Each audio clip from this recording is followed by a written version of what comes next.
And although Chuck might get some questions. Yeah, no, that's the part we don't know because I just always try to after. keep mine. Not that I have that much new news, but the Andover section I have some news on. From Yeah. Engine Transit. Okay, well, there are three people who are actually two of them are the same. That's interesting. Um, all right, I'll start letting them in since it is 7:30. Yep, and we'll give it about 5 minutes.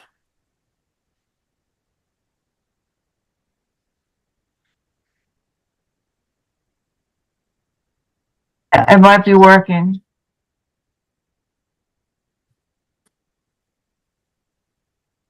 We're gonna have to turn the mic down. Oh, I'm not. I'm so sad. Okay, I can. Good evening. Hello, Yes. Good Gregory. evening. Welcome. How you doing? Great. Thank you for joining us tonight. Yep, definitely.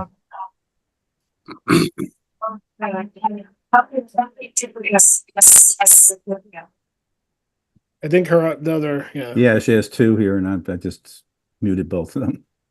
So, Rich, we're gonna record the meeting. So a lot of times people, on YouTube will watch the presentations at future dates. So, depending on the turnout here tonight, we'll see how it goes, and you know, we'll record it, and people come and go throughout the meeting, and it'll be on YouTube forever. Okay. Are you expecting many tonight? It, I don't know. Austin, I don't know. Do you think we're expecting a lot on here? You're live streaming it on YouTube and Facebook at the same time, or It's being streamed on YouTube at the moment. okay, Yeah. okay. Thomas, welcome to the meeting. It says 17 people going, 5 interested as far as Facebook goes. Okay, So we should be definitely expecting more. Yeah. Right now we have, well, technically eight because Gail has two. I see two instances of hers, and then same thing with you, Austin. You have your own, and then the Greendell Station. So that's all I'm seeing here on Zoom, and I don't have anybody in the waiting room right now. Well, we'll get started at the usual time. So we'll start at 7:35, and then if people join in, whatever, maybe they'll see the link. For some reason, some people had confusion with trying to get to the link. I tried to explain it the best way I could. Really? Yeah. What was the confusion? I'm curious. They didn't know where the link was, but I explained it was in the bio of the event on Facebook. Oh, okay. Okay. Oh. Yeah. What? So yeah. Thank you, Thomas. When I created the event, I guess when I create an event, does it go out live or does it? Does Yeah, Yeah. So then, but I Mhm. guess there's been other news since I created it. So correct. Well, I put it also into went in and I put it into the featured section, the Facebook page. I don't know where else you might have advertised it, but so it should be visible all the time, but it only came up like within the last, when was it actually put out? Like last week or so. So yeah. um I got to step away for a minute. I'll be right back. yeah, well, no Okay. problem. Austin, do you want to go put the link in real quick again on Facebook? Then On the event, or you want me just a to? separate meeting starting. All right, I'll just make a post. And then we'll get started. You want me to put a post in the meeting itself or on the page instead? I guess either one would be it would pop then, right, to the front on Facebook or Or if you like repost it. Yep, I'm gonna try that now.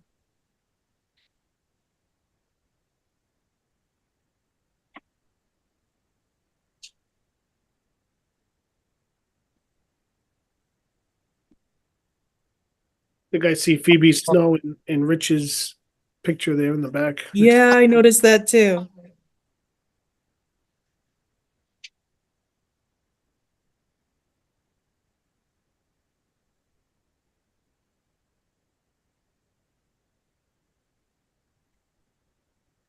All right, so Well, Keith, it's it's 7:35. I think 7:35. So I'll start start what I'm gonna do here, and then if more people should join us as we begin here. Okay, so welcome everyone to our fall meeting. Still on Zoom. We haven't had a in-person meeting in since before COVID. We've had events at the station, but yeah. So here we are again via Zoom, and we'll have an update on Amtrak. We'll have an update on Andover, and we'll have Rich's presentation, part 2 of the Erie-Lackawanna, his slides from the 70s. So we'll get to that momentarily.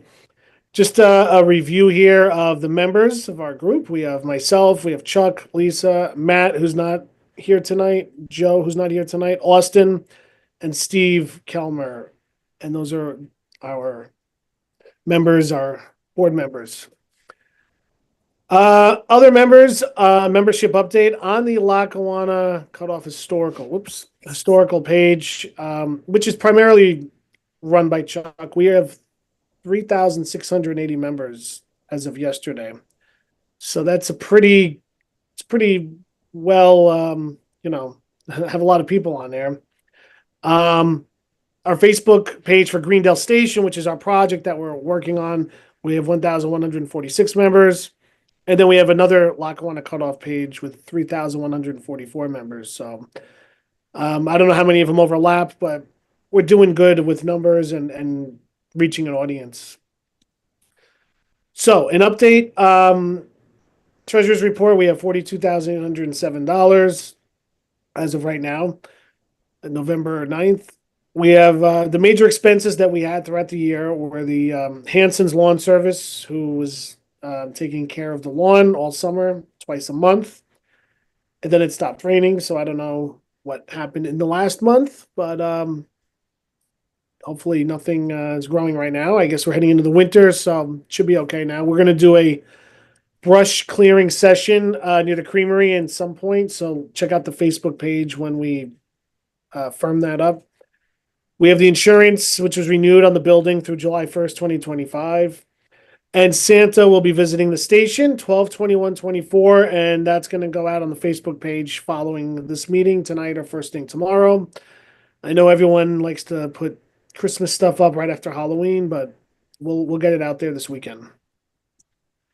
And there's the flyer. Austin, thank you for doing the design work on that. So 10 to 12, hopefully it doesn't rain this year, and hopefully we have a nice turnout, good weather.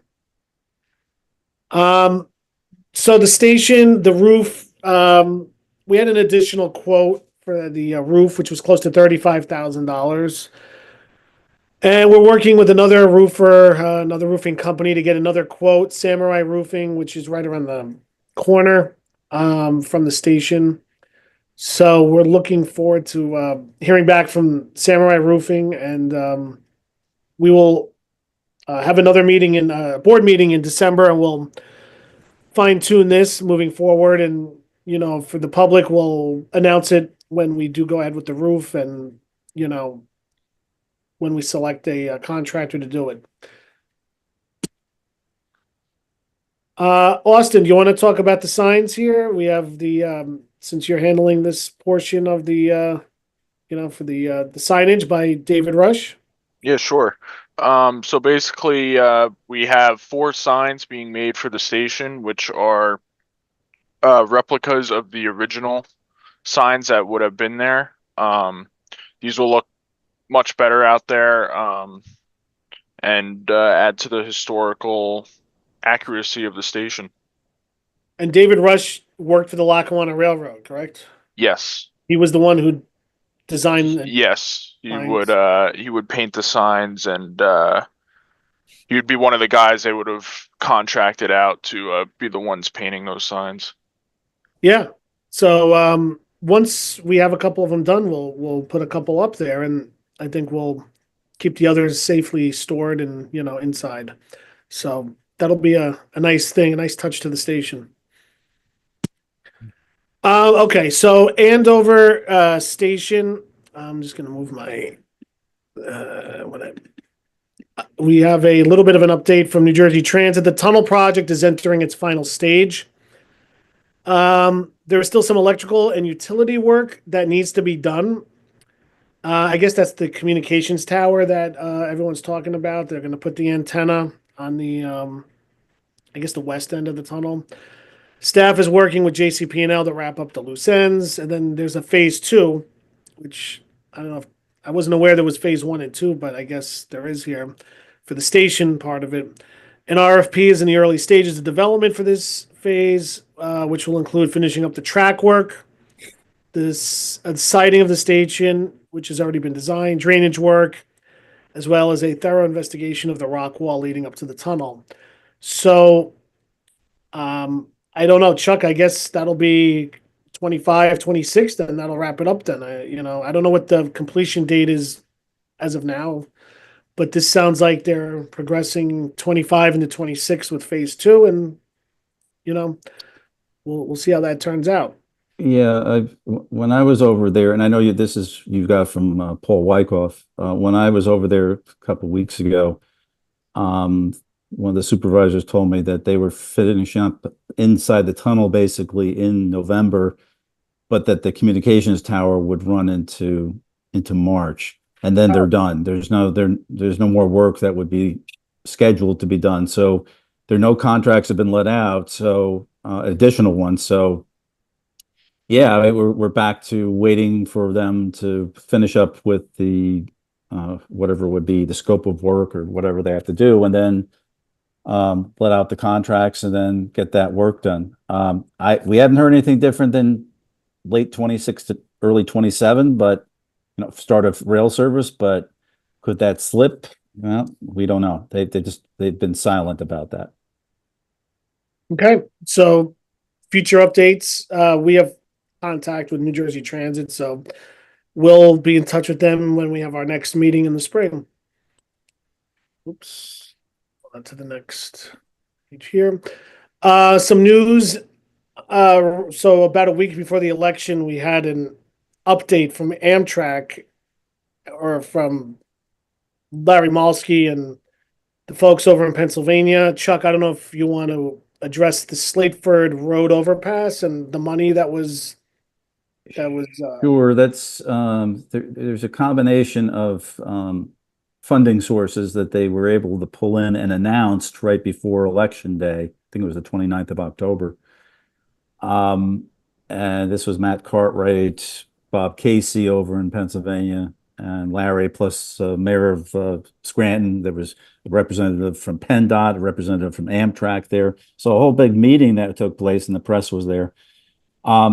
But the thing is that a total of $20 million for construction work would pay for the replacement of the Slateford Road Bridge, which was taken out in about 1990 or so and filled in by PennDOT. So PennDOT's going to be hit up to pay for the replacement. And then that would provide access for Amtrak to get to like the Delaware River Viaduct and the work east of there. Also in the same, not for the same funding, because I think that I want to say the Christie fundings, which is from FRA, is paying for the I think for the upgrade of the track, because there are two different things. There's the bridge and then there's a track, and the track would be upgraded from Slateford Junction to about Gouldsboro, about 40 miles, be upgraded to FRA Class 4, which would permit in under whatever conditions would allow for it up to 80 miles an hour passenger and 60 miles an hour freight. A lot of that trackage is not suitable for that fast of travel, but there would be places where they could do that. And then west of there, I'm talking to Larry Malsky just before Election Day. He said that basically everything west of Gouldsboro to Scranton, which would be about, I guess, another 20 miles, basically, that is almost pretty much up at what Amtrak would want or need at that point, because you're not going to do 80 miles an hour once you get west of, well, it's Lehigh Summit, actually, to be specific. But so that would basically upgrade the whole 60 miles in Pennsylvania. Everyone's going to ask, well, what about New Jersey? Well, that's really where the FRA corridor ID program comes in, and that's now what is it becomes a little bit of a question mark, given that both Congressman Cartwright, who was really the biggest congressional advocate for the project, the Scranton, New York City Amtrak project, he lost his seat, and Senator Bob Casey also has lost his seat. Although I think the Associated Press has called it for him, but the count is still going on. But it doesn't. It's most likely not going to go his way. So that it's kind of a mixed bag. Some really good news, but some not so good news, to say the least. Wait, was there a time frame for this bridge? Is it just they have to do a design and study, or is that? Yeah, they have to go through all that. I'm told it's sometime next year. We'll have to see. I asked Larry. I said, everyone's going to ask. They're going to say, well, when's going to? He said, well, that's difficult to say, but it's certainly not before sometime next year. And I think that's at this point the best we can. And today's estimate. date is November the 9th, 2024. So if anybody finds this on Facebook, we're talking 25, 26 at least. All right. Thank you, Yeah. Chuck, for that update. Yep. And before we have Rich begin his presentation, the latest news is we had an election, in case anybody was asleep. I guess, like Chuck, you just said we're gonna have to wait and see, right? And Yeah, well, I've posted on Facebook. I put a YouTube video out, and at the risk of repeating myself, I'll just say there's a lot of unknowns. We'll continue to fight on. We'll be hearing. I'll be attending the rail authorities meeting on the 20th, so I'll should get a much better idea where they are, politically and psychologically, because this is a huge blow to them. I mean, because their main advocate, you spend. I mean, Matt Cartwright he was going for his 5th term, but 4 terms. So in other words, it's 8 years. But he goes back to basically the where things really started to take off, even before Amtrak. And you build up a relationship, you build up trust, you build up knowledge. You get a politician up to speed, which is very difficult to do. I mean, and have their interest and all that. And in one night, it all goes away, basically. So that's happened to us before. Rod Frelinghuysen in New Jersey, exact same thing happened. Slightly different circumstances, but basically the same thing. He's our biggest advocate. He was chairman of the Appropriations Committee in the House of Representatives, an enormously powerful role that he was able to get funding that was like pulling rabbit out of a hat. And then he had to give up his seat because there was no chance he was going to be reelected. I think there was a realignment, and basically his district turned blue, and he's was a Republican. But this is just the opposite, where you have Cartwright was a Democrat, and the seat is now turned red. So this stuff has happened before, and it's just you go through a project that goes this long, it's going to happen, unfortunately. so I guess just from our perspective, today's date again is November 9th, 24. Check back to the Facebook page.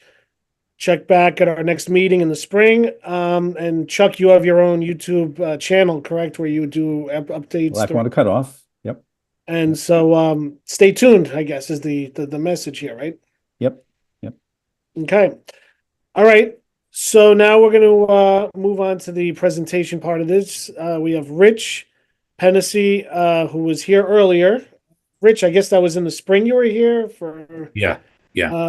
Erie-Lackawanna when you had your material on the cutoff. Rich worked for the Erie-Lackawanna Conrail. I guess 67 through 78 here, a ticket agent, a freight agent, a towerman, train dispatcher, Conrail assistant passenger train master in Hoboken, supervisor of operating rules for the Hoboken Division, Union Pacific train dispatcher, assistant chief, Santa Fe train dispatcher in Winslow, and then power distributor in Chicago. And then you moved over to the FRA as an operating practices safety inspector, and now you're living in Arizona. Yes. Still here. Still there. I'm going to stop sharing my screen. I'm going to turn it over to Rich. So, Rich, take it away. And if there's any comments in the chat, one of us will interject. And so, yeah, the show, the floor is all yours, Rich. Okay, here we go.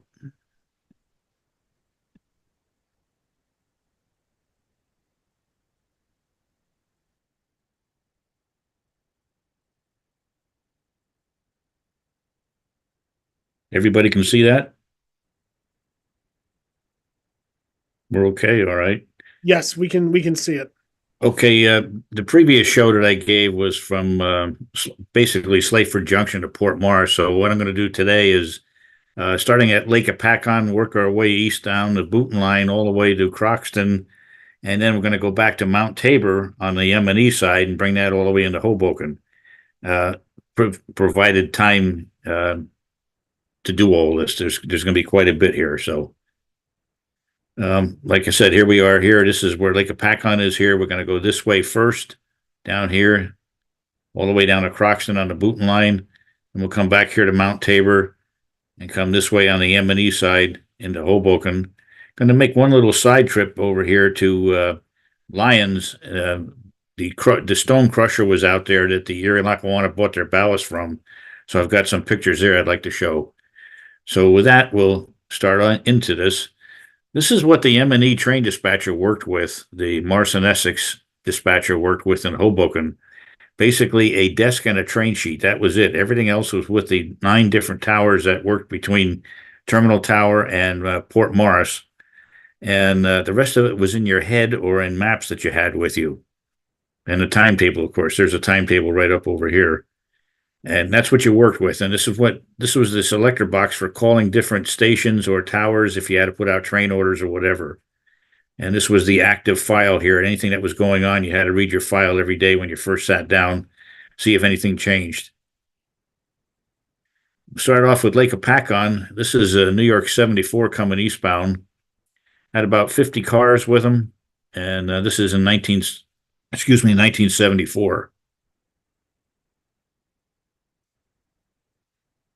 This is an SE98, the CNJ Erie-Lackawanna train that ran from Scranton to Chester Junction, basically on the EL, and then down to Jersey Central to Elizabethport. I believe that overpass is going to be replaced. The road overpass in the background. Chuck, is that that's going to be This one here? Yeah, I believe it's still there right now, and I believe they're going to replace it. It will be replaced. Must be crumbling by now. Pretty much it. Yeah, it is. Yes. This is all gone, this structure up in here. Is that correct? The Yeah, overhead that's- structure? Yes. Yes, it is. Okay. All right, here's an away shot. And this is a, let's see, I think this is a business car train, if I'm not mistaken. No, that's Phoebe. Here's Phoebe Snow coming up here. This is in August of 1966.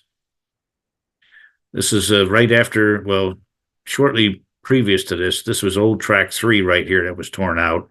And you can see the signal is turned facing away right here.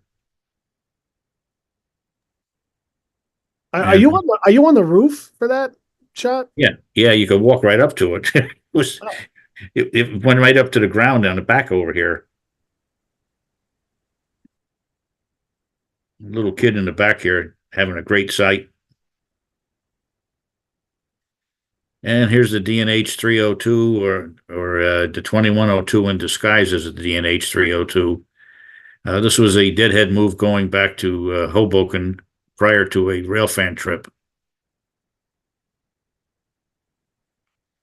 There's a business car trip on the Erie-Lackawanna coming west through Lake Apacon.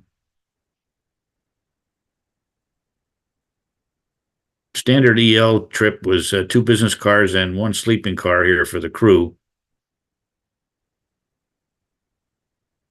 Now we'll go to Mount Arlington, milepost 42. This is the New York Cannonball coming eastbound. That was a St. Louis to Croxton train between Norfolk and Western and the Erie-Lackawanna. And this one, the second and third units are Norfolk and Western General Electrics, but I never got the numbers of them. And then a Century 424 or 425 on the EL, as well as the E8. I don't know how many people remember this, but this is when Howard Boulevard was getting widened back in 1970. And there was a temporary shoe fly, which is what CS9 is on right here now. Here's the main tracks here, and they're just putting in the foundations for the bridge. Anybody remember that? This is milepost 42. Here's the CS9.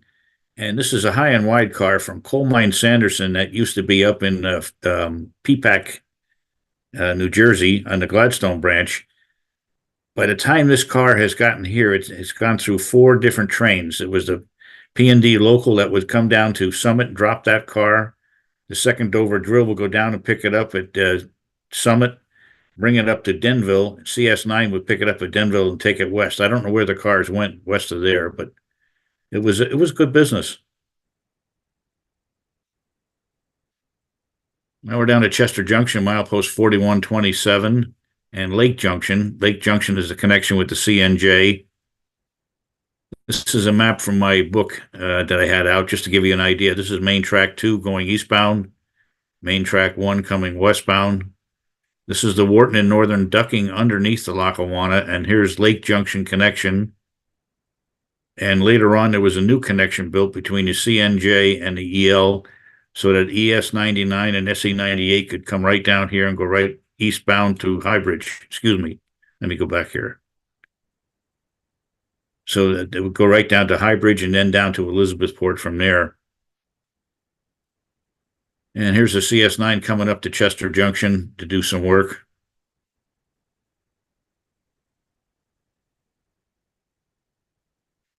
This was 1972, right after most of the U-34CHs were delivered with the new Comet cars, as everybody called them. The equipment was being transferred to the CNJ, so this was just a passenger extra coming up. They would jockey back and forth here and go in on this track this way and deliver those cars to the CNJ. And the CNJ would bring them down to Elizabethport. This is just a work train here at Chester Junction. The crossovers are right here. And he was just going west. I don't remember the situation at the time. There's another CS9 coming up. These cars here were for glass that went to, recycled glass that went to Thatcher Glass in Wharton. And we would deliver these cars to the CNJ, and they would deliver the cars to Thatcher Glass. And here is CS9 now in at Lake Junction, making a set out of those cars. And of course, if you saw the EL here, you're also going to see the CNJ. This would have been AY2 coming down from Allentown going up to Green Pond Junction. He was doing some work that particular day, 1971. These were at least Norfolk and Western engines on the CNJ. They were power short. And here's an ES99 had us come up here. He's going to do some work before he goes west on the EL. They've cut off from their train. Their train sits back over here. And there's the new connection that was built that they're coming up. The next photos will be another ES99 at the same location. But if you ever followed old TV commercials, you'll understand what I'm going to say right here. This guy is asking the other crew there, pardon me, sir, do you have any Grey Poupon? You remember that? And here he is heading west, and here's CS9 over here on the westbound track.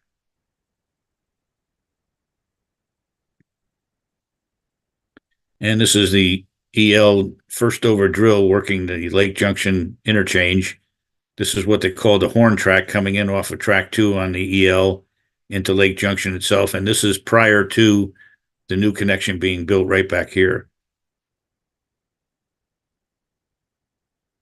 And this is the CNJ HO drill, Hopacon Junction drill.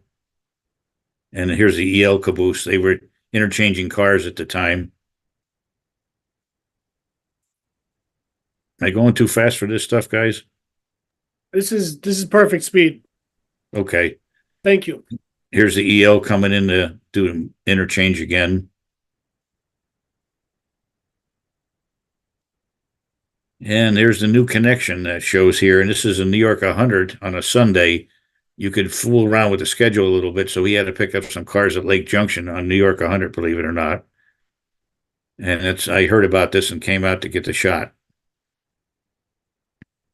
This is the bicentennial unit at the time, 3638. Now, this is a little story that goes with this one. This is a head-on collision, believe it or not. I was riding YA2 on the CNJ coming down from Newfoundland with the with the Susquehanna connection. We were coming down a little bit too fast into Lake Junction. The engineer realized it, and we saw this puff of smoke from this RS3, and the engineer put the train in emergency. And this is after we uncoupled. We actually made a little hard couple right here. Unfortunately for me, there was 4 of us in the cab and only 2 doors to exit here. So everybody else got out, and I rode it out to the joint. And when I got off the train and got down to the ground, my legs gave out on me because I was so scared. Really took a couple of years off my life. And Wharton, New Jersey, 40.5. Here's a CS9 coming westbound.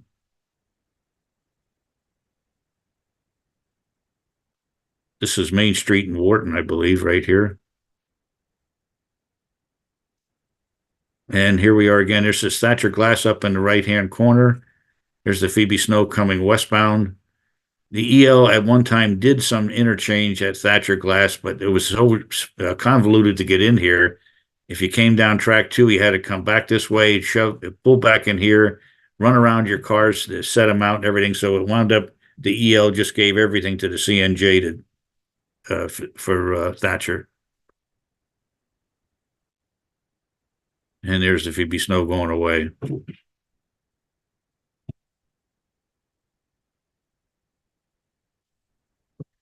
$7.59 trip going westbound to Scranton, or Binghamton, I believe.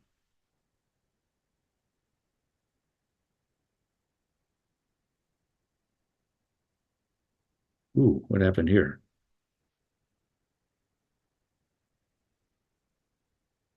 This is an odd move right here. This is what we called a timetable special. This is way back in 1970 or 71. 71 it was. This is before UPS delivered on Saturdays and before FedEx. So what happened was the timetable was to come out and go in effect at 12:01 a.m. Sunday morning, and the printer delayed the delivery, and we had one day to get everything out to all the places where they distributed the timetable. So we had to run a timetable special all the way to Hornell, New York. And the timetables were in one of these cars as well as the business car back there. So it cost us a pretty good bundle to deliver the timetable on this one. This is train 1016 from Netcong coming eastbound. There's a lot of motion on this, but it was pretty dark out here. I had to really lighten this thing up. This is about 8:15 or so in the morning. This is the CNJ or Wharton and Northern going to the Mount Hope Mineral Railroad here. And here's Main Street in Wharton.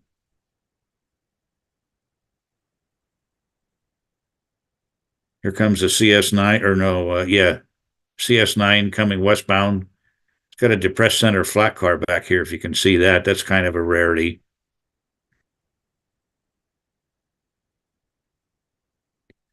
Okay, the next shots are just west of Dover. They're east of Wharton. up by Spartan Oil, if anybody knows where that is. And it was also a waterworks park up there in Dover. And this is a Rockaway River Bridge I got down here on the abutments. This is the Phoebe Snow eastbound, train number 2.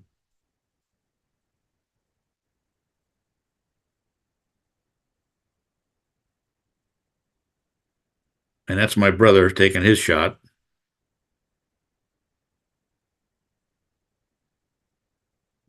And this is Spartan Oil over here. And this is the Dover Waterworks Park is in this area right here. This is a New York 100. I'm standing on a signal right here.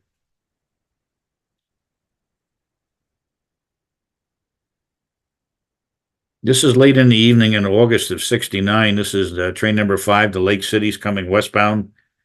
So it was just about getting dark at this time. That's why I got some motion on the photograph.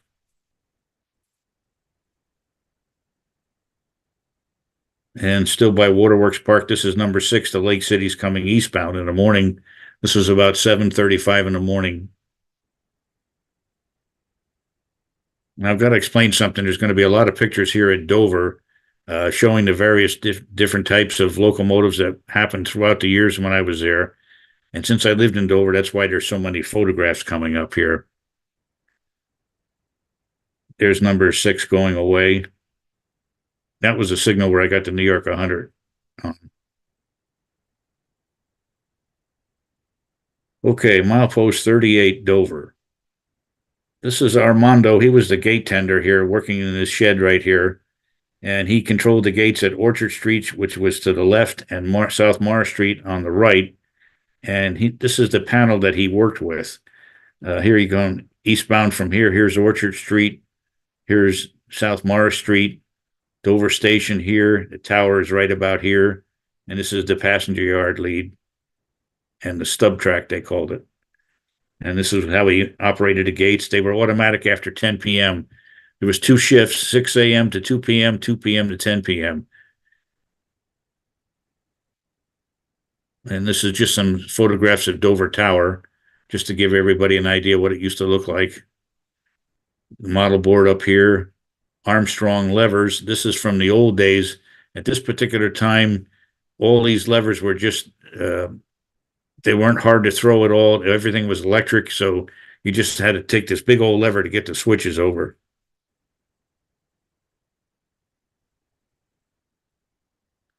This is from my book on the EL, just to give you an idea what Dover actually looked like.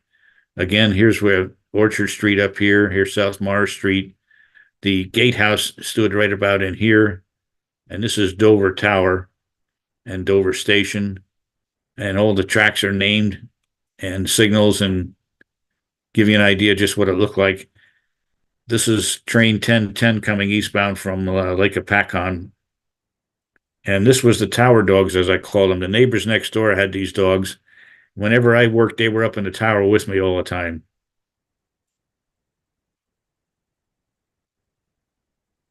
And there's the Dover model board now.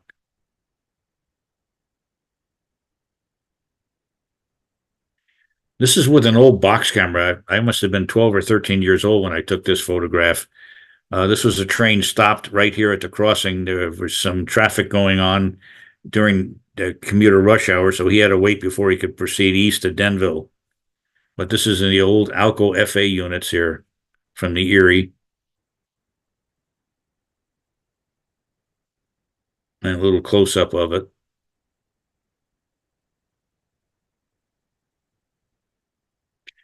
This is another shot in Dover again.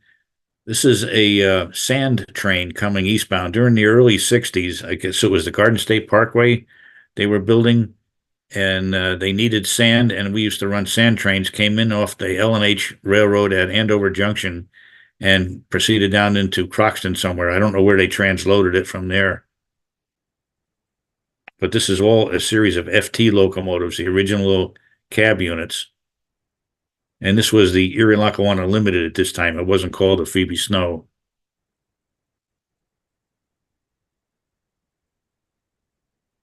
And the away shot.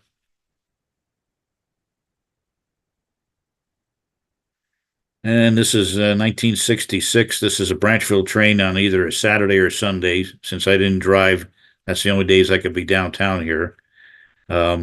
He's going westbound to Branchville.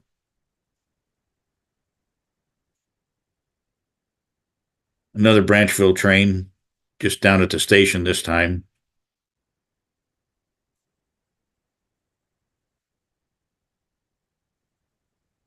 This is a real old camera that I used. These are some Baldwin A616s, AS616s, I guess it was. And they were on CS9. They were delivering this Fairbanks Morris engine here for local service, local freight service.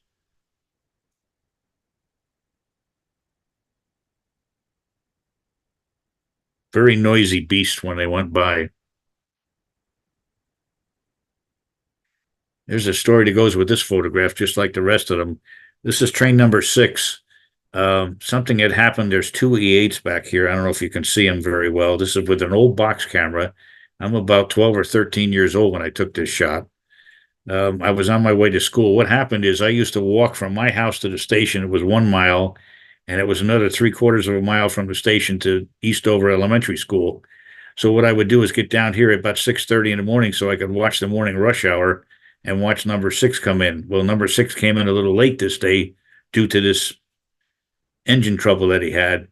So I got my picture and then ran to school, and I came in a little bit late, about 20 minutes late, and had been sent down to the principal's office and told him why I was late, that I took a picture of a train, and he didn't buy that. And I had to stay after school for a couple of days, detention, but it was worth it. This is Dover looking into the passenger yard. This is the first Dover drill working.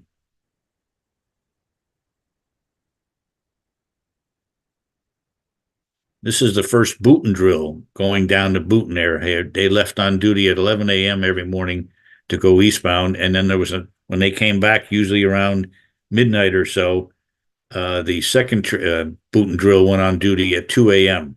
So it was around the clock for E.F. Drew down in Booton. Did a lot of business there. And this is a passenger engine at Dover. I don't recall what this was, whether it had to go to Port Morris and turn and come back down to Dover, or whether somebody set this out, but nice picture of an F3.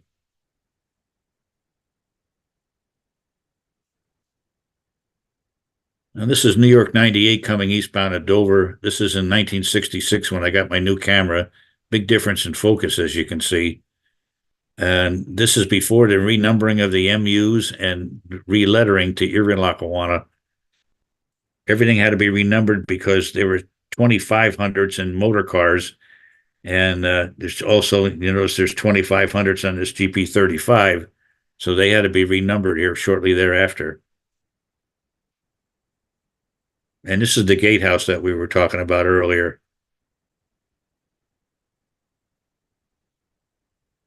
This is a welded rail train coming down from Port Morris. The second engine is equipped with dynamic brakes. The first engine is not. And since the lead engine didn't have dynamic brakes, there was no dynamic brakes to be used. So this is just straight air. And you can see the brake shoe smoke as they're coming down off the hill from Port Morris.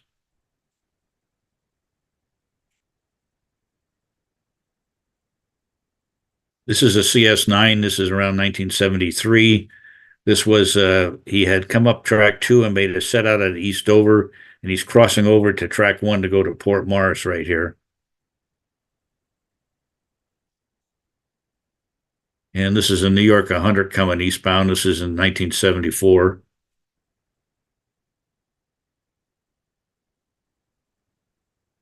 Eastbound Phoebe Snow in Dover, about 5:20 p.m. That was a station stop time.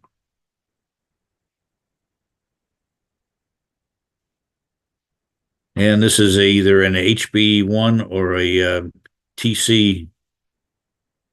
What the hell was it? TC1. About 3:30 or 4:30 in the afternoon, going west to Port Morris and Scranton.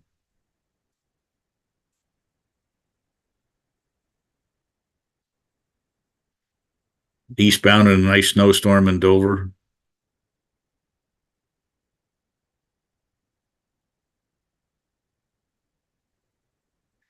This is train number 43 to Twilight. Used to leave Hoboken about 4:30, I believe. So this would be about 5:30 at Dover going westbound. It was a train that used to go all the way to Buffalo at one time. Then, and when the EL came about, it got cut back to Elmira, and then it got cut back to Scranton. Then now it's going to Scranton only. This is 1965, just prior to the train being taken off the timetable schedules.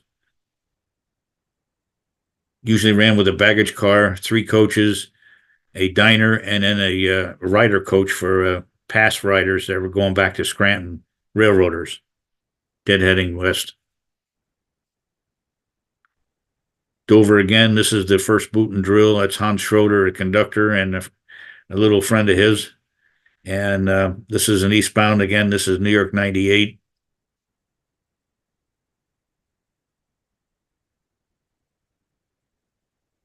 Westbound CS9 at Dover. And the away shot.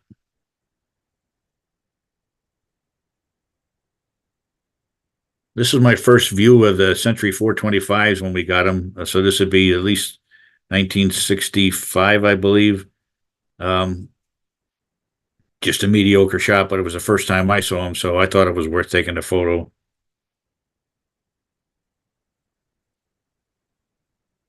This is a business car train going west. I don't know how far west it went, but it's westbound from Hoboken. This is Paul Bohr. He was a great engineer. I didn't know he was fireman. This is Bill Morgan, the conductor, and Freddie Aries, Bill was the brakeman. Freddie Aries was the conductor. There's a couple of D&H business cars on the rear end. They had to stop in Dover and make an inspection. They were having a problem with the rear car, and that would be this car right here. They were making a little inspection here, couldn't find anything, and then they went west. This was business car 200 on a Delaware and Hudson.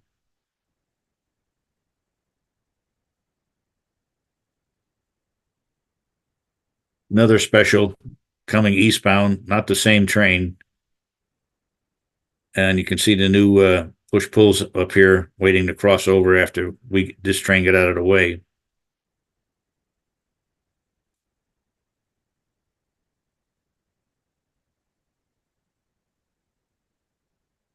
It's westbound Boot Line train at Dover making a stop. This is before 1971. This is 1969. This is 1976. This was the engine that was involved in a head-on collision on the Boot Line on the former Greenwood Lake. It had to be rebuilt. When we got it back, it was painted in the bicentennial colors, and we got it just after Conrail, so they had to put the Conrail name on it, but the EL guys tried to put on the EL on there, and the Conrail wouldn't buy it. This is train 1051 going to Necong. That New York 100 we saw earlier at Chester Junction. This is him coming eastbound after he made his pickup.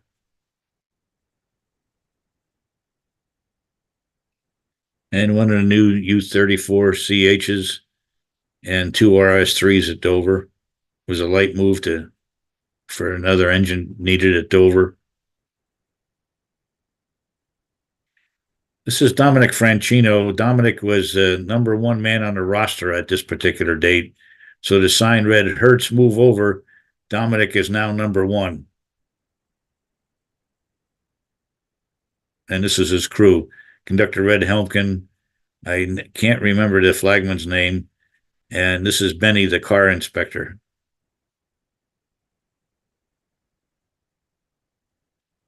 This is nighttime. Well, not real nighttime, just after sunset of train number 5 to Lake Cities. And here's another one when it was a little darker.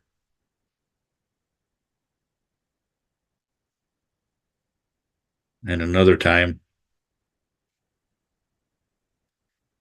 Coach is here, diner, sleeper. and 2 more coaches on the rear after that. You can see the sun has just set up here. There's another number 5.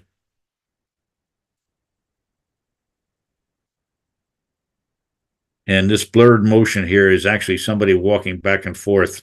I took this as a time exposure. That's why it looks blurred right here.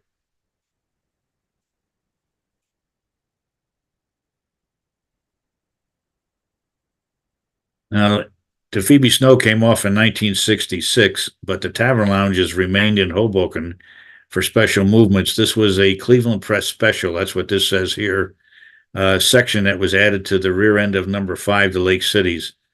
And it train went from Hoboken to Cleveland. It had come down previously from Cleveland to Hoboken on number 6.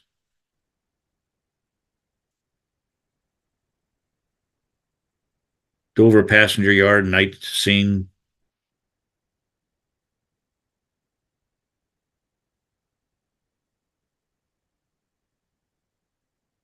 Another night scene in Dover yard.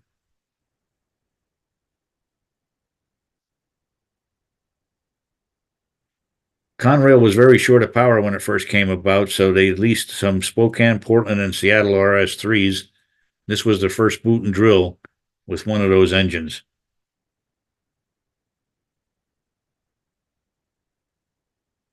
This is up on top of the hill off of Crystal Street in Dover. You could get this in the fall, get some great shots here because the trees weren't that tall at that time. This is the first Dover drill working, and he's got a scale test car going westbound. And this caboose and this car here belong to the boot and drill, the first boot and drill. He'll be getting himself together after the Dover drill leaves. This was called a turntable track here in the yard. There was a turntable here years and years ago.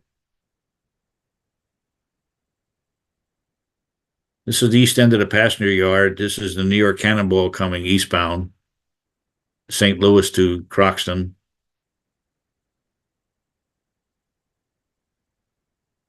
And the going away shot with the Norfolk and Western caboose.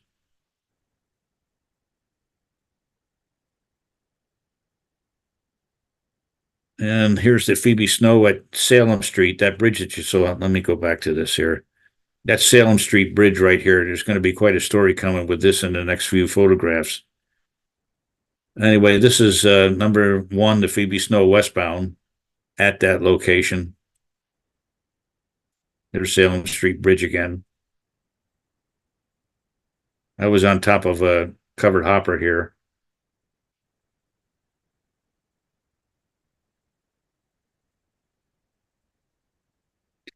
Okay, anybody, I don't know how many people will remember this. On November 1st, 1966, it was a head-on collision at Dover. 2 locomotives had come down from Port Morris. They were unattended. They rolled away. They hit a passenger train head-on right at the Salem Street Bridge. They're hitting apparently 60 miles an hour. The engineer on the MU passenger train, unfortunately, was deceased. But that's what these next set of photos are going to be.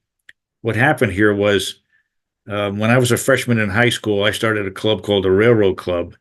And our sponsor was a vice principal who was a rail fan himself.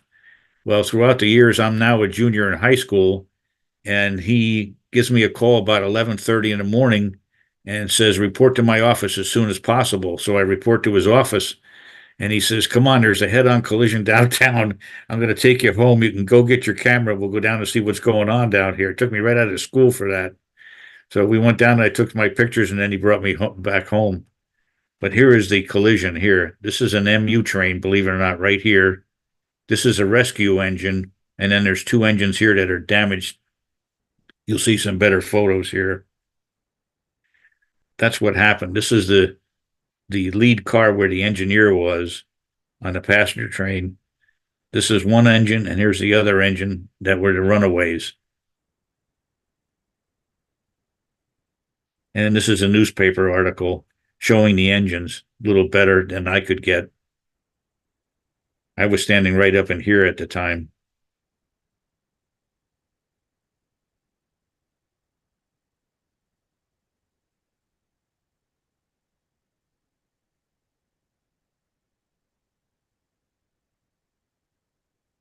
And I went down and got Phoebe Snow going by this disaster. Here's the cars. They were pushed off to the side by this time.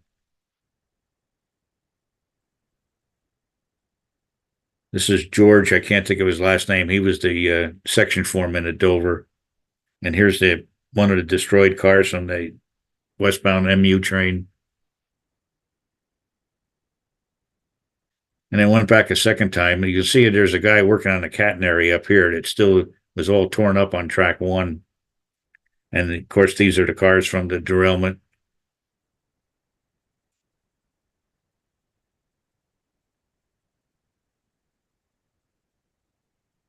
And if you notice, you can see people all in the train looking over at the derailed cars. Now, this is well after that. Now, this is an eastbound New York Cannonball again. A New York 98.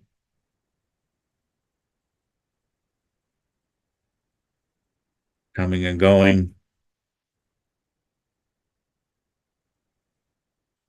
That shot that you saw of the 759 going through Wharton, this is when it was coming through Dover. Excuse me. This is at East Dover, basically. And there's a train going away.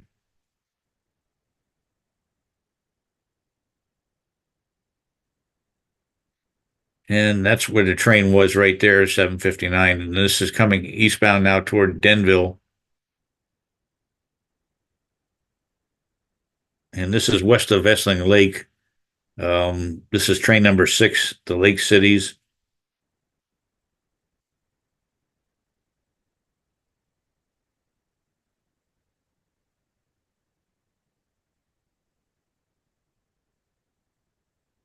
And then we got some photos now at Denville. CS9 coming westbound at Denville, crossing over to track 2 to go to Dover to make a set out.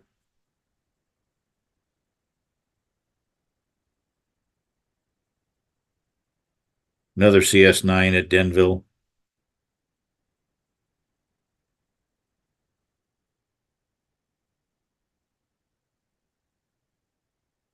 Denville interlocking now. This is going down the boot line side now.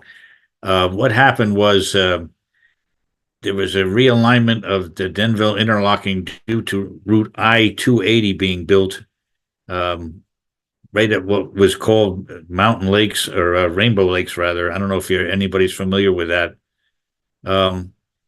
What happened is they took 2 main tracks out and they left 1 track left, track 2. So we're going to see pictures before and after what it looked like. This is what it looked like before I-280 was built. This is main track 2 here. This is main track 1, which was the fast track coming down from Dover.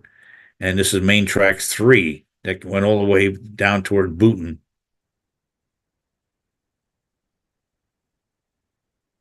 This is another special, a deadhead move with a D&H business car and some EL business cars.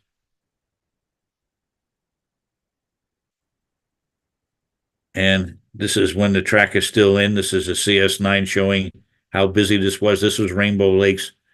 Everything here was just this track remains. This track was torn out here, and this track was torn out. This is a PN 98 coming eastbound at that location.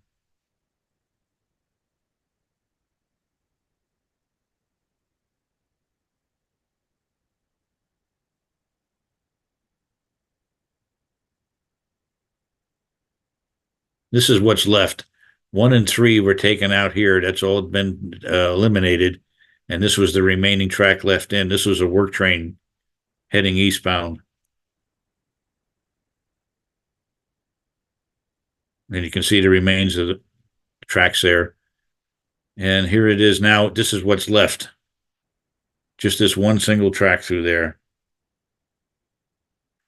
Deadhead move that we saw up in Port Morris, or Lake Apacon Station rather, earlier. This is the same train.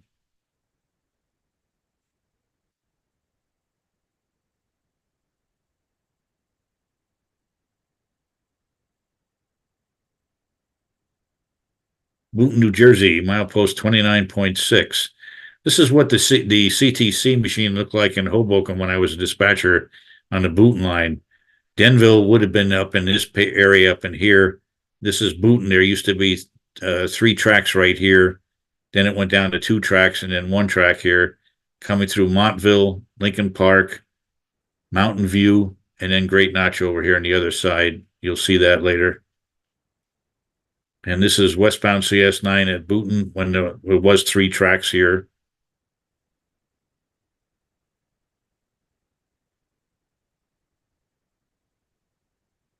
CS9 with still 3 tracks here. There's a milepost 30.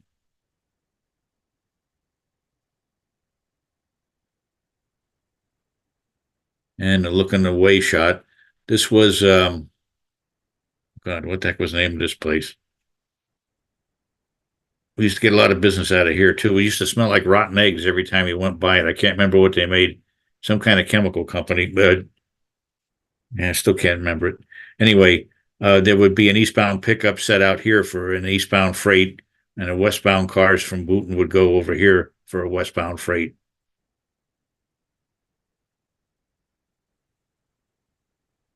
$7.59 deadhead move going back west at Boonton. These are all the cars for Drew Chemical down here.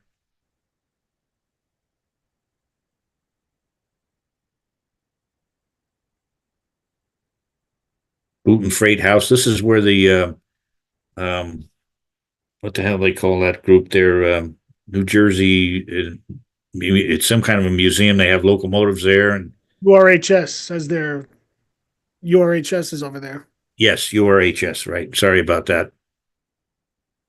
And these are the empty cars that are coming back, or loads rather, coming from Drew Chemical. What these were wastewater, they called it. And we did something that you're not supposed to do.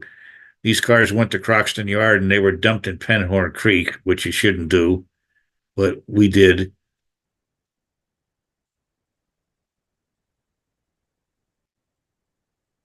This is train ND91 on the short time that it ran westbound on a Boonton line. ND stood for New York to Detroit. This is all the autos coming from Mawa Ford going back west. The auto parts cars.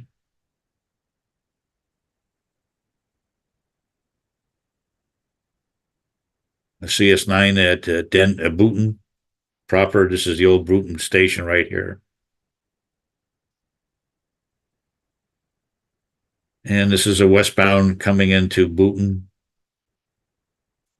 He's got a business car on the rear end here. I don't know where that was going. It got cut off at Dover. It might have been sold to somebody.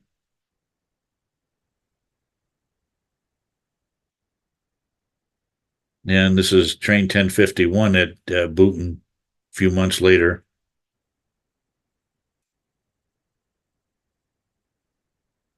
Montville, New Jersey. That's the old Montville station. I don't know if any of you remember that at all.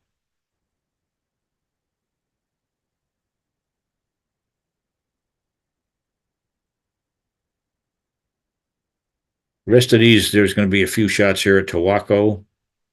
This is where 206 is, right down here. No, 202, excuse me. Route 202. This is westbound, an empty HB1 going back to Buffalo.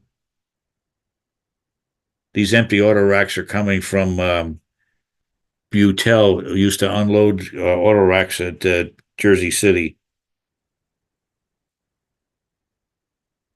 This is down near Tawaco. This is train 1010. Very cold day. It was minus 10 degrees this day. In fact, my lens froze up after this. My shutter.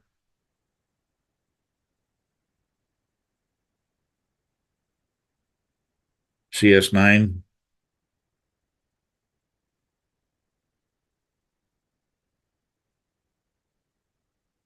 And another push-pull.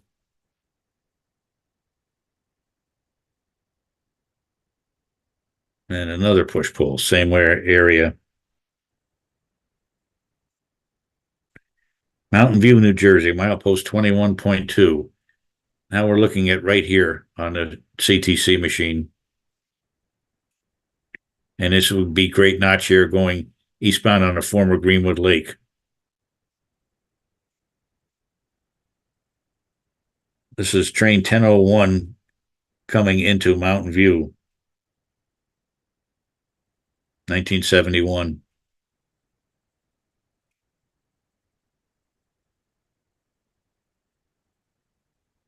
Eastbound freight at Mountain View. This was the station at Mountain View. I worked at, it was a very small area. You had a very small waiting room, maybe 20 feet long. Small area for a ticket office, no running water, no bathroom. If you had to use the bathroom, you had to go across the street over here to a gas station. You had to bring your own water with you. And this is just east of Mountain View in New York 100. No, I take that back. This was BC2, real heavy train. He had power problems. As you can see, the doors are open on these locomotives. And this is his power shoving, his pushers shoving the train. BC2 handled the automobiles coming down from Buffalo. BC2 was Buffalo to Croxton. We have a question in the chat. When was the second track removed at Mountain View? At Mountain View, let's see. Since this was the Greenwood Lake, this was always single track right here in this particular area. Main track 2 on the old Lackawanna going through Mountain View probably came up in the late 50s, 58, 59.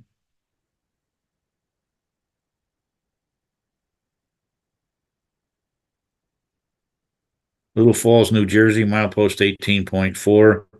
Little Falls Station right here. I was working here for the month of August of 1968, working a vacation job here. Freight agent, ticket agent combined. Very busy place. Another view of Mountain View, another eastbound.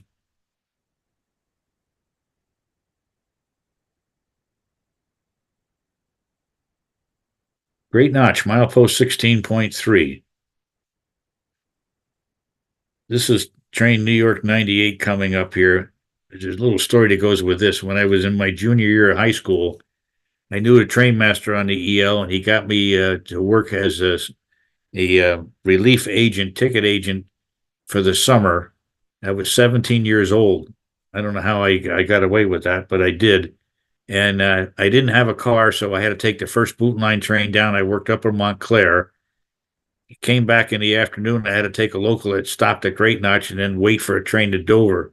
So while I was waiting, New York 98 came by.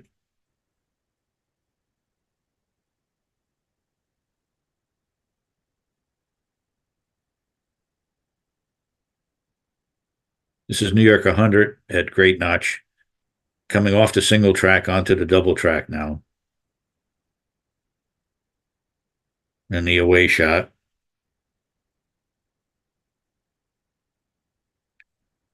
And this is an eastbound Dover train coming in here. This is probably train 1004.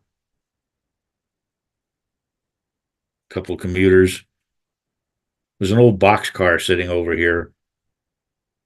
Old wooden boxcar. And here he is after his station stop, pulling out.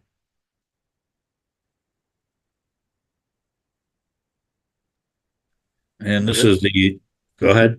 Yeah, Rich, there was a question that came up about the Caldwell branch. I guess you probably don't have any photos of that, but that connected in here very close to Great Notch, if I recall. Yes, it did. It was right up here. You can see a signal bridge right up here. That's where the track swung to the left, going up to Caldwell.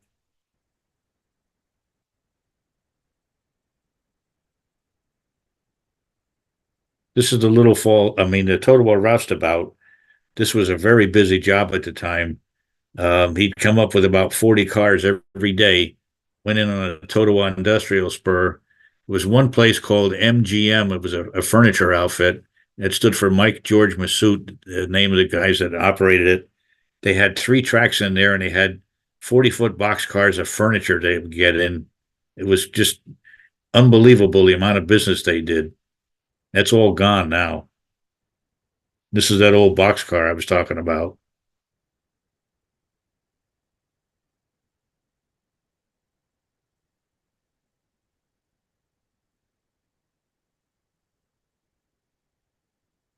And a westbound, this is from that overhead bridge you saw before. This is a 1001, train 1001 at Great Notch.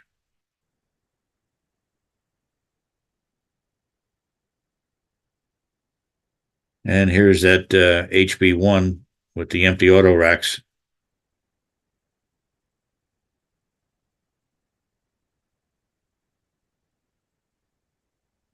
And another eastbound at Great Notch.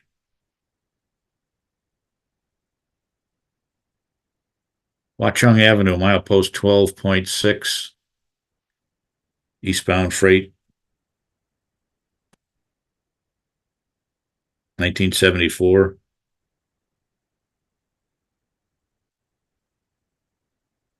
West Arlington, New Jersey. This was known as WR Tower at one time. This train is CS9. He's operating against the current of traffic. This would normally be the eastbound track, and this would be the westbound track. The westbound track was out of service for some reason, and he had a detour over on this track.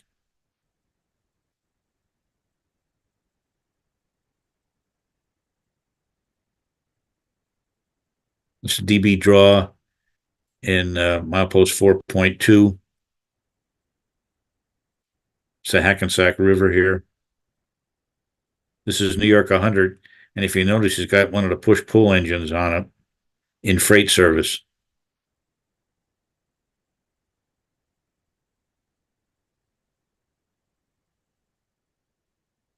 And a westbound is 1003 or 1005. I can't remember which one at DB.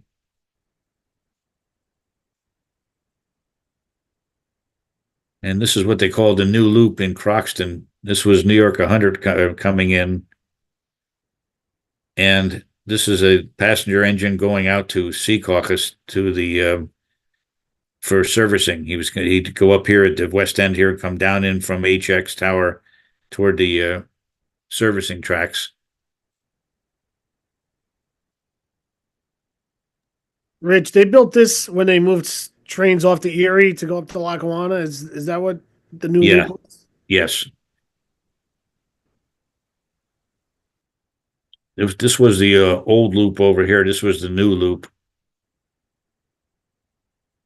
What was the rationale? Why did they move all the trains off the Erie side? That auto rack train before that would leave Mawa. Yeah, that's right. Make And it more came all the sense way to down go to up. Croxton and then came westbound. Yeah, was there a reason behind all that, or to save money, or? Well, the empty auto racks came from out of Jersey City, so that didn't come out of Mawa. But the ND91 that we saw at Booton, that did. Yeah, what they did is they single tracked the Delaware Division west of Port Jervis, and that just screwed up everything. That was the worst mistake they could have made. As much as I like to see trains through Scranton and on the cutoff and all that, it wasn't the right move.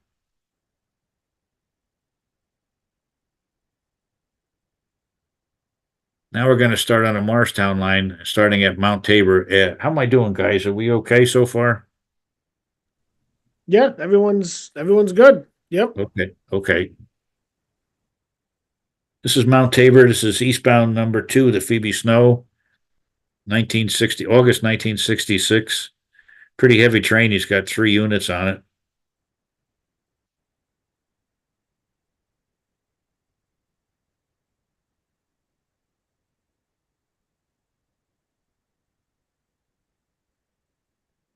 There's a tavern lounge and somebody having a nice view right there.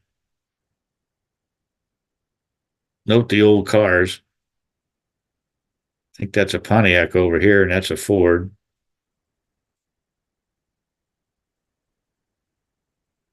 Morristown, milepost 29.7. Eastbound train number 6 to Lake Cities. This would be about 8 o'clock in the morning or so, 8:15. He's got the air conditioner on. They got the front doors open. Real hot summer day. This is not my photo. This is one that I purchased, a slide that I purchased. This is a westbound train that came up the M&E, and these cars here were being delivered to the M&E Railroad, which is right on the other side of this pole over here. This is in the early 60s, probably 62 or so.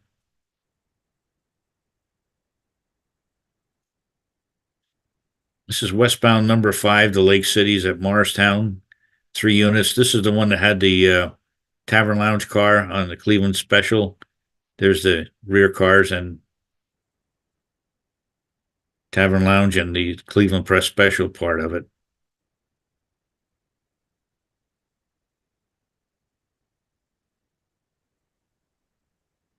Summit. I always wanted to get a picture at milepost 21 where you could see the milepost 21 over on the P&D and the Gladstone branch and 21 over on the M&E side. This is CS9. They were detouring for several weeks via the M&E on Saturdays and Sundays while they were doing work in the interlocking at Denville. And these are boot and water cars here. Empties coming back.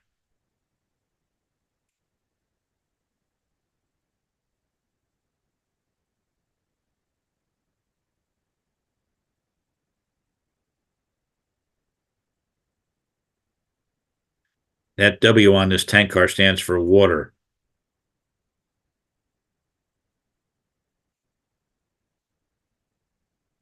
This is in February of 1965, I think it was. My brother was working Milburn Ticket, and it snowed out pretty heavy that morning. And when I was in school, they gave us a day off because of snow. So I took a train down to Milburn and stayed with my brother while he was working and got some pictures of some trains. One of them is the Phoebe Snow right here. This is with an old box camera. I'm lucky I got what I got here. But there's kind of an odd thing. I mean, here it is midwinter. It's snowing out like crazy. And if you look at the sign over here, there's a play on this thing over in New York, 110 degrees in the shade.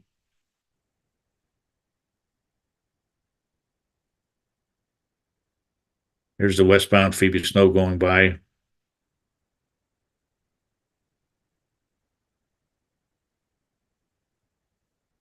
And an MU. Like I said, it was snowing like crazy. It was cold out.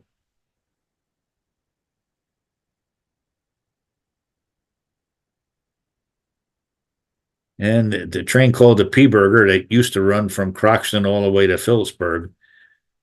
This is him coming westbound now, detouring on the M&E side.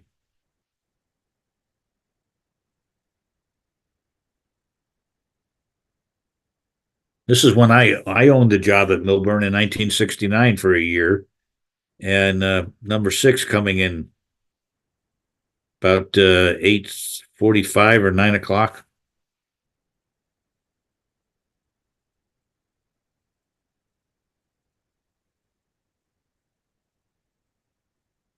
Now this is Lion Siding. This is where Erie-Lackawanna purchased ballast for track rehabilitations and whatever. And this is one of our trains that went out here to pick up cars. This is Hudai over here, the stone company. And they would load these cars and then bring them eastbound into Croxton and wherever they needed to send them to dump the ballast.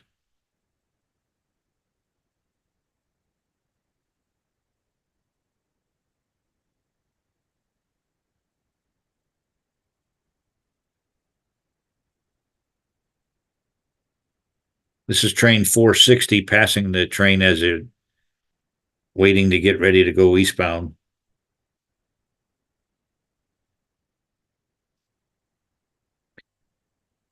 And Newark, New Jersey, milepost 7.7. I owned the first trick at Denville and Newark Tower, rather, for a couple of years. And this is the CTC machine I worked with. This is where heading toward Roseville Avenue is, but this is right in Newark itself, Newark proper right here. Here's the drawbridge over the Passaic River. And here's Harrison, New Jersey right here. And this is what the rest of it looks like going down to Kearney Junction and then to West End right here.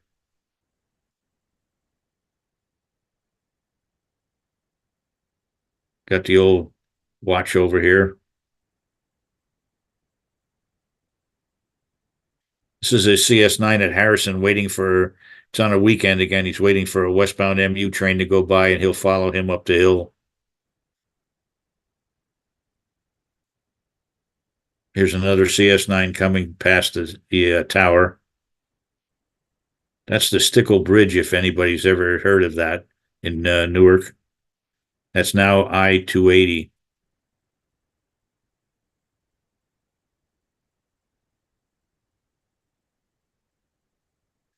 And this was what we called the pusher. It was a local yard job.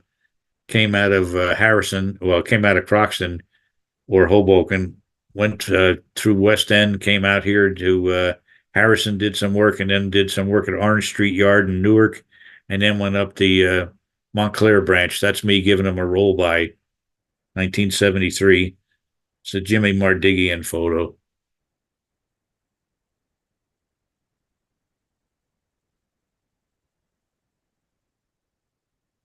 This is one of the stone trains returning back from Lion Siding. And again, he's using pretty heavy air brake application. You can see the brake smoke. Here's a westbound getting ready to go out to Lyons.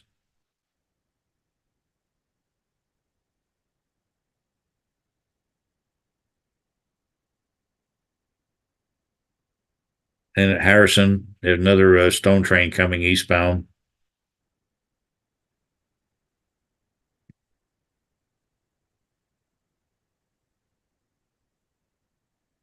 West End, milepost 1.9. This is going to be an HB1 coming out of Hoboken. This is the power coming down from Croxton, backing down. You're going to go in the tunnels and then go into 27F, the freight yard in Jersey City or Hoboken. Maintainers are working over here. There was two wooden relay cabinets here at one time, and either a fire started in them or it was struck by lightning. I can't remember which one, but they had to rebuild all the cabinets here, and they put the new metal ones up.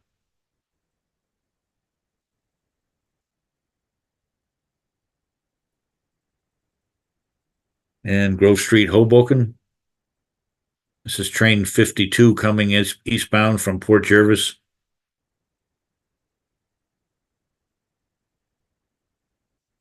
And we made it to the end. That's it, guys. Excellent material. Rich, that's amazing stuff you have there. Thank you. What kind of film did you shoot when you were, what kind of, was that a slide you transferred or what was that? Black and white stuff is prints. It was Tri-X Pan. The color print was Ektachrome. Yeah, Ektachrome, I'm pretty sure. And the color slides were Kodak product anyway. I can't remember what I was shooting anymore. Sure. If anybody has any questions for Rich, Rich, we thank you. I mean, this is the second time you presented to our group. If you ever have any other material, even from like, your days with Conrail or, out west, if you want to put another show together, or, we'd love to have you back again. I could probably do two more. I was going to do one on the Erie side from Binghamton all the way down to Croxton. And then the other one I got is I took a cab ride on number 5 out to Marion, Ohio. So there's a lot of pictures there that I've got too. Wow. Yeah. Well, we meet twice a year, so maybe in the springtime we'll reach out and we'll coordinate something else there. The Erie side would be interesting too, and the cab ride too. Yeah, that would be amazing stuff. Yeah, I got a lot of movies on that one. I'm afraid I can't show those, but Well, we appreciate it. That's some amazing material. We'll Austin's going to put this up on our YouTube channel and it'll be up there for anybody to watch. So that's amazing. Rich, I have a question for you. There was a slide you showed of a welded rail train at Dover. Where was the EL putting welded rail down at that point? Do you know? Yeah, on the M&E side, if I'm not mistaken. Really, that early on? Okay. Oh yeah, yeah.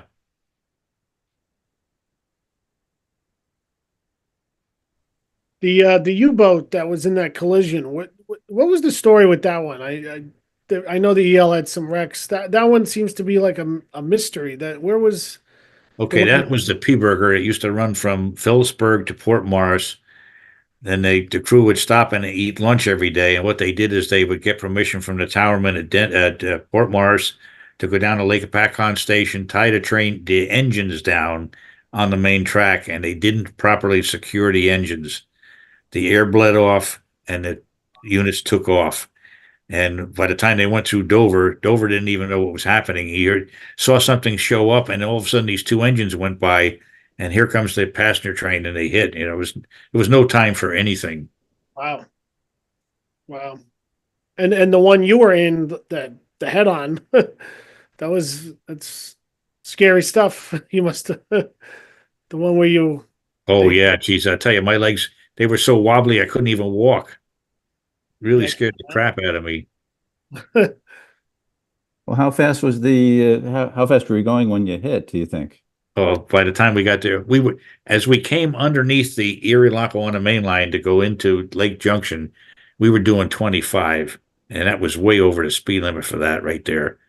And he went into emergency, and by the time we coupled up, we were probably down to about 5 miles an hour. It was just a hard couple, but it knocked me down in the cab.